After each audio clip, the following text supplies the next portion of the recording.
Civil rights leaders took time today to proactively defend the freedom to learn, which is essential for education, racial justice, and democratic values. It's the National Day of Action. Civil rights leaders like Mark Morial, the president and CEO of the National Urban League, wanted to pinpoint the dangers to racial justice, democracy, and education from legislations and policies that seek to dangerously undermine truthful education and democratic participation. Now, just a few years back,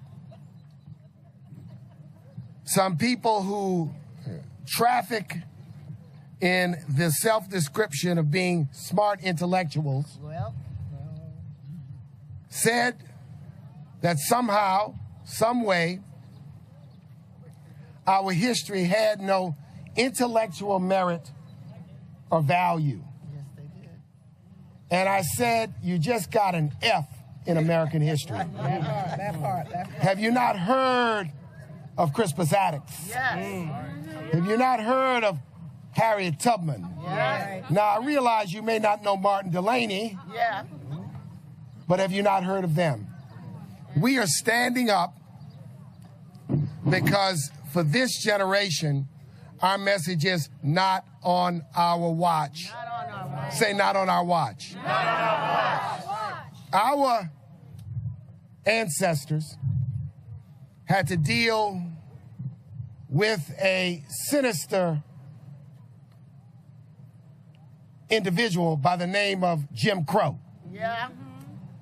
Jane Crow too, bro. Jim and Jane were flag-waving, Confederate worshiping segregationists who trafficked in the embodiment of people like Orwell Faubus, Leander Perez, and George Wallace. As our great leaders, the Big Six, Thurgood Marshall, our leaders in civil rights and black power, sought to vanquish Jim Crow, his son emerged. His son was named James Crow Esquire. James wore a suit. Yeah. James had spectacles on. Yeah. He had a pocket watch. And he spoke in respectable language. But his intentionality was absolutely the same. James Crow Esquire now has a son by the name of Jimmy Crow. Jimmy Crow carries tiki torches. Yeah. Jimmy Crow shows up in places like Charlottesville and the Capitol Yeah. with Confederate flags and flags of others, trumpeting the same old sauce as James Crow and Jim Crow. Make no mistake about it, Jimmy Crow is not a nice guy. Jimmy Crow wears no suit. Jimmy Crow doesn't pretend to be respectable. But what Jimmy Crow wants to do is suppress our votes, suppress our history, suppress the rights of women to control their own bodies. Jimmy Crow is real. Standing behind Jimmy Crow are moneyed individuals under the aegis of, and you all should understand, Project 2025. Talk about it. Tell it. Which are people with money and power in this country who are going to try to hide behind a screen while they pump millions and billions into voter suppression, Yeah. history suppression, That's right. human rights suppression That too. in this country. To fight a battle, we must understand our power, but we must understand our adversary. We must understand that they are serious and they're playing long term. Long.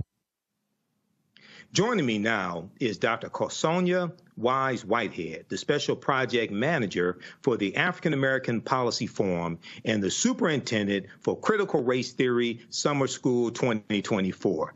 How you doing today, Dr. Karsonya? Thank you so much, Michael, for allowing me to join you today as you sit in for Roland Martin. This is exciting. Oh, thank you.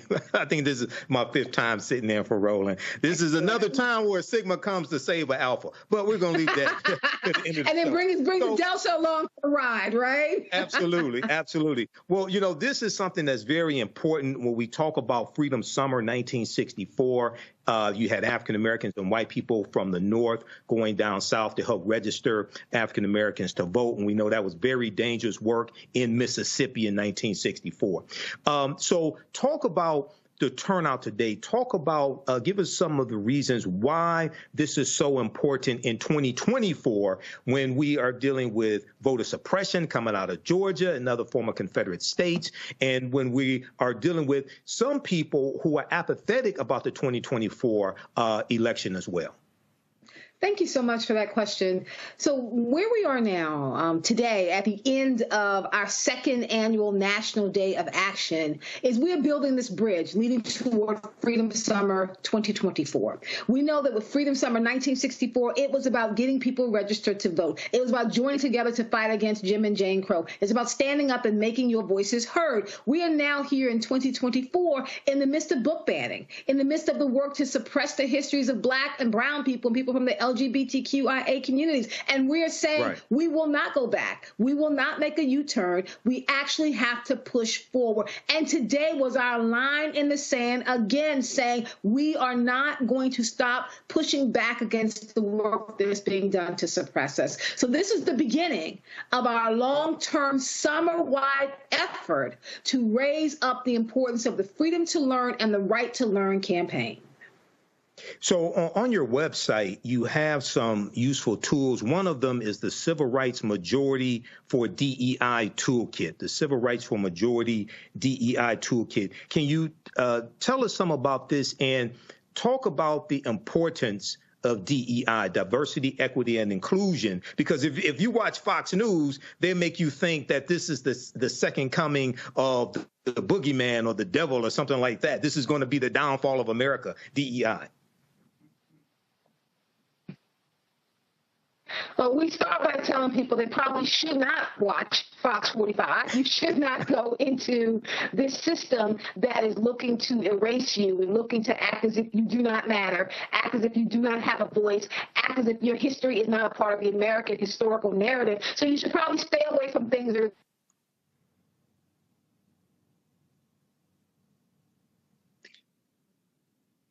Okay, I'm going to go to my panel here. Let's go to Cameron C. Trimble, CEO, Hip Hop Politics Media, and former White House senior advisor. And also we're joined by Teresa Lundy, principal founder of TML Communications. All right, how you all doing today?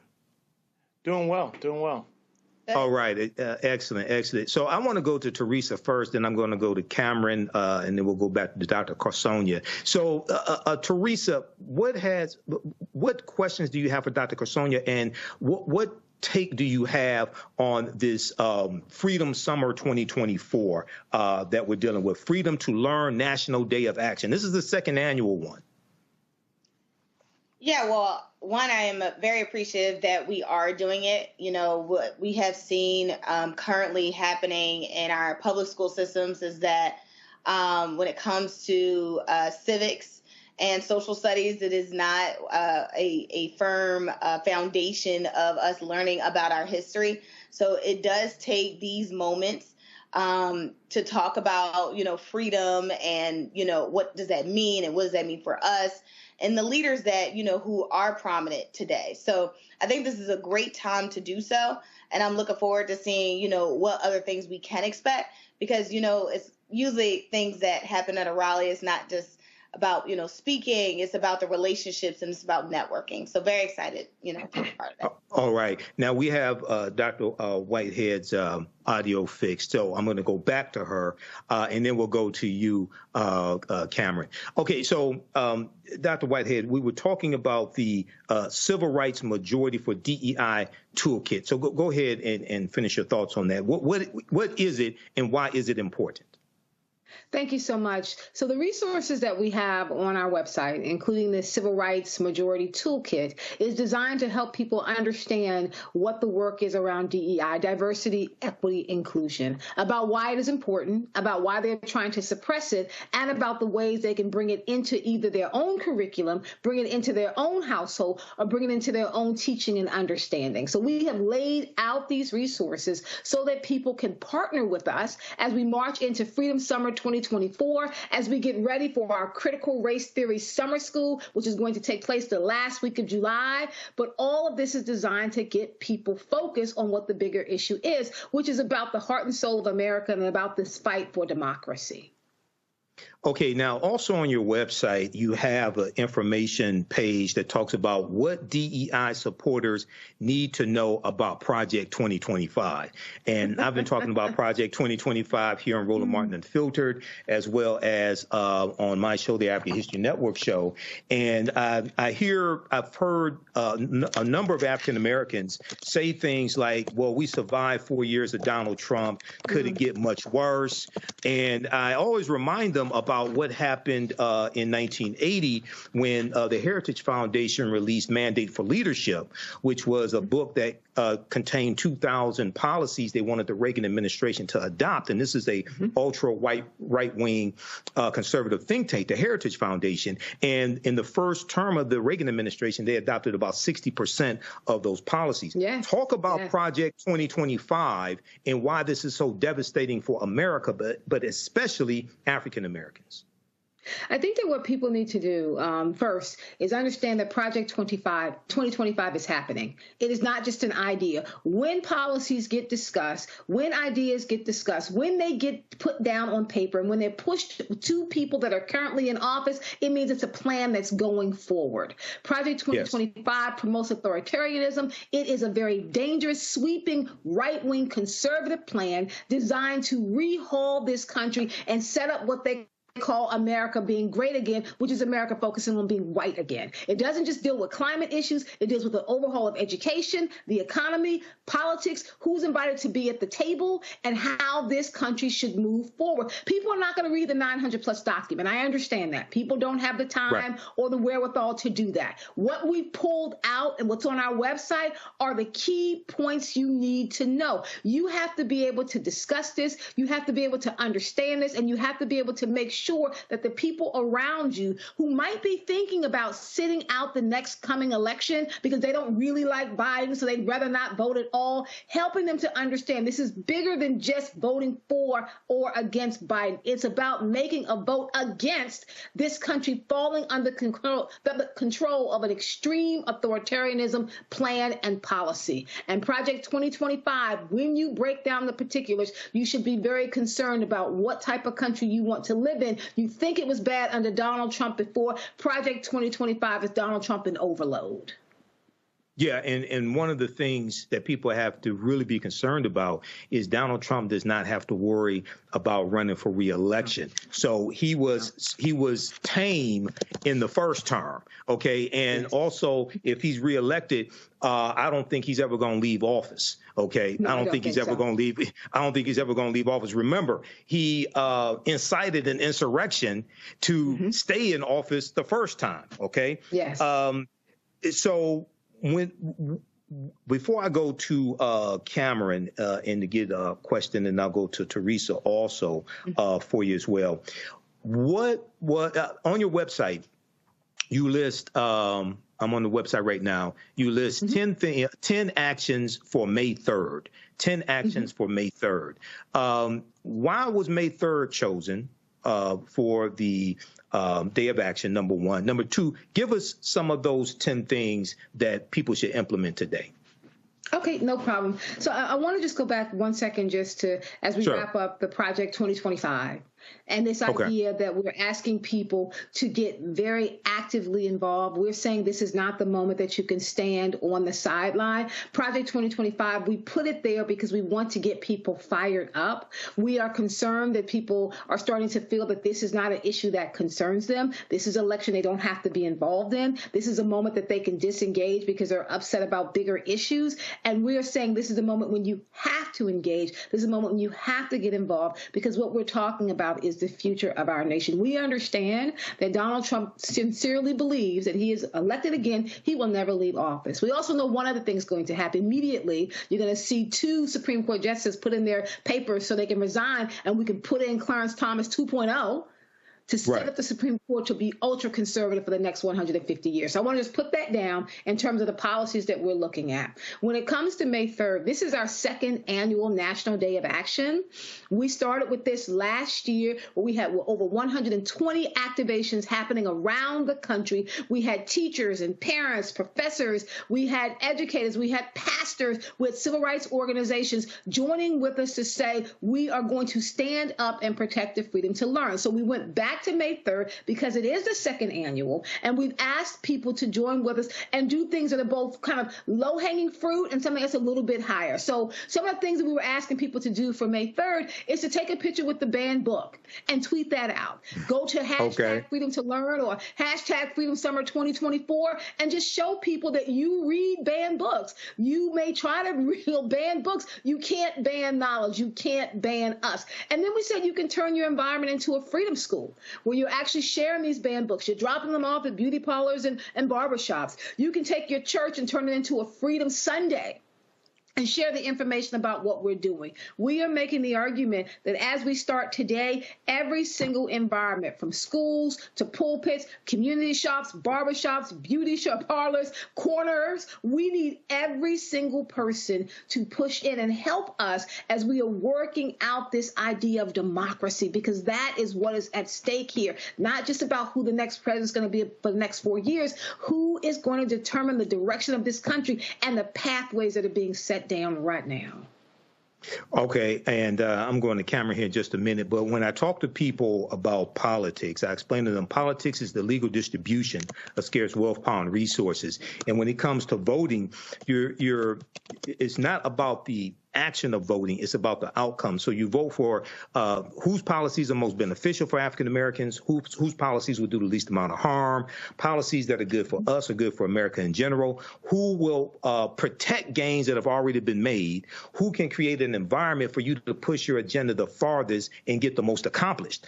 So this is beyond just voting for a political party. It's not about the party, it's about the policies. Okay, so this is what I think is really important for people to understand. And you vote for power.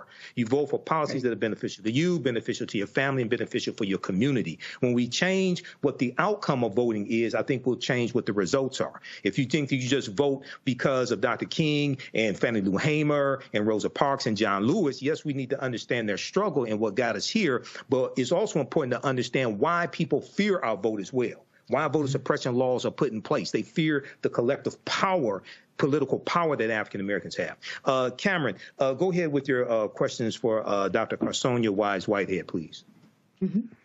Thank you. Thank you so much. I'm so happy to join you today. As you can see, there's been so many opportunities from Florida to Texas and so many where they're not only banning books, banning African American studies, even fraternities and sororities, ERG groups at companies are all under threat. And I think they're just stripping away and trying to raise a whole nother generation who are ignorant of our history, taking the word slavery out of books and out of learning. Can you talk to me about how we are implementing this, like something that we do state to state? Because I think different states have taken kind of different approaches to this, whether they're putting in legislation, whether it's down to the county and city level. But I think while we need to raise national awareness, it's like we've got to really attack this state to state, because some of these laws and some of these regulations have already passed in some of these places. And I'm scared that once the genie is out the bottle, it'll be hard to get it back in. Thank you so much for that question. We know that during Freedom Summer 1964, people were united against one common goal. They were trying to break the back of Jim Crow. So whether you were in New York or you were in Alabama, you were in Mississippi, you all had one common goal. Once that national back was broken, what we have been dealing with is the local Jim and Jane Crows and what happens state to state. This is a state level battle here. We saw that with Black Lives Matter. The push in Mississippi for freedom and equality looks a little bit different than the push in Ohio, which means we need more leaders on the local level. We need people to rise up and understand that who you put into office on the local level determines the direction of your state. Getting out and voting for your governor, getting out and voting for your board of education, getting out and being involved in local politics. I never quote Tip O'Neill except in this one instance when he says all politics are local. We need people to understand that you want to keep your eye on what's happening in Washington, D.C., but President Biden is he's not going to control the school board in your city and in your state. You've got to do the work, making sure that the people you elect are about moving this country forward, which is why we need Democrats. I always argue they have to fall in line. We have a habit of waiting to fall in love with the candidate, and if we don't fall in love with anyone, then we don't vote at all. We need to fall in line and vote down the line so we can make sure we are holding the line. Okay, excellent, excellent. And, I explain to people it's not about Democrat or Republican. It's about the policies and understanding how to use politics as a tool to accomplish what it is that you want. Okay, let's go to Teresa. Teresa, did you have a question or comment for Dr. Karsonya? I did. Looking at some of the comments that people have been writing in the chat, they kind of want to reiterate what day and time is this rally so they can participate as well as the website. Thank you so much. So our website is www.aapf.org. The rally happened today. We were at 11 o'clock this morning. We were at the Library of Congress and we marched to the Supreme Court. But this is the beginning of our march toward Freedom Summer 2024. And so we're encouraging people to go onto our website or follow us on Twitter or IG at AA Policy Forum. Connect with us because we will have more activities. For example, next Thursday, we are hosting another virtual homeroom. We meet online. You can go to our website. You can connect with us. And we get online. And we had everyone last night from Professor Kimberly Crenshaw to Reverend Al Sharpton to Reverend Siobhan. I mean, we had so many people joining us last night in our homeroom rally, which is virtual. We're asking people to start making a plan. Join us there as we lay out our long-range plan and goals for this summer, including our critical race theory summer school. All right, Dr. Karsonya, thanks so much for coming on today and sharing this information on Roland Martin Unfiltered. Have a good day. Thank you so much. I appreciate it. This is Roland Martin Unfiltered on the Black Star Network. We'll be right back. Now, if you like this type of information, you can support the African History Network a few ways. Be sure to register for the online history classes that I teach on Saturdays. Ancient Kemet, the Moors, and the Ma'afa, Understand the Transatlantic Slave Trade, what they didn't teach you in school. Visit our website, AfricanHistoryNetwork.com, AfricanHistoryNetwork.com. We deal with thousands of years of history and what leads up to the transatlantic slave trade taking place. This is a 10-week class. We're doing more than 10 weeks this time around. Next classes are Saturday, May 4th, Saturday, May 11th, Saturday, May 18th, and Saturday, May 25th, 2024, 2 p.m. Eastern Standard Time. Click right here to register here for the class. The class is on sale $60, regularly $130. We do the sessions live. All the sessions are archived and recorded. You can go back and watch it any time. So a year from now, 2 years from now, you can still watch the entire course. We have the lesson plan here for the entire course also already laid out, so you can look at the content that we cover. We deal with 80 to 100 articles, and I put together this class. I've been teaching this class on and off since 2017. Okay, I've been studying history 34 years now. Do lectures across the country. Been hosting the African History Network show 14 years, but we look at there's over 200 slides that I put together, 80 to 100 articles that we'll go through and look at, the 15 books that we reference. You don't have to buy any of these books to follow along in class. I'll show you excerpts of the books on the screen usually.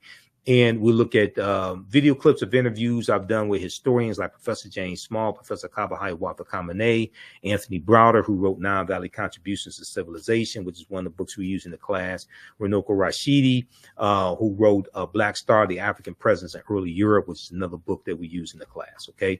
So you can register for this. This content is PG-13. You can use this information with your children as well. Visit our website, AfricanHistoryNetwork.com. AfricanHistoryNetwork.com. Okay. And we'll post the link here. The link's in the thread of this broadcast. And you can support us through PayPal and Cash App, $ the AHN show through Cash App, $ the AHN show through Cash App, and through PayPal, paypal.me /the AHN show. So we have the information right here on the website as well. This is our official Cash App account, $ the AHN show, SHOW. When you go to it, it'll say Michael and show my picture there. These are fake African History Network Cash App accounts here that have been stealing money from us. There are a few other ones out there I've identified. I'm still trying to get them shut down. You can click right here on our link and it shows our QR code, okay, for Cash App. This helps us stay on the air, keep doing the research, pay some of the bills, etc. Upgrade equipment, take care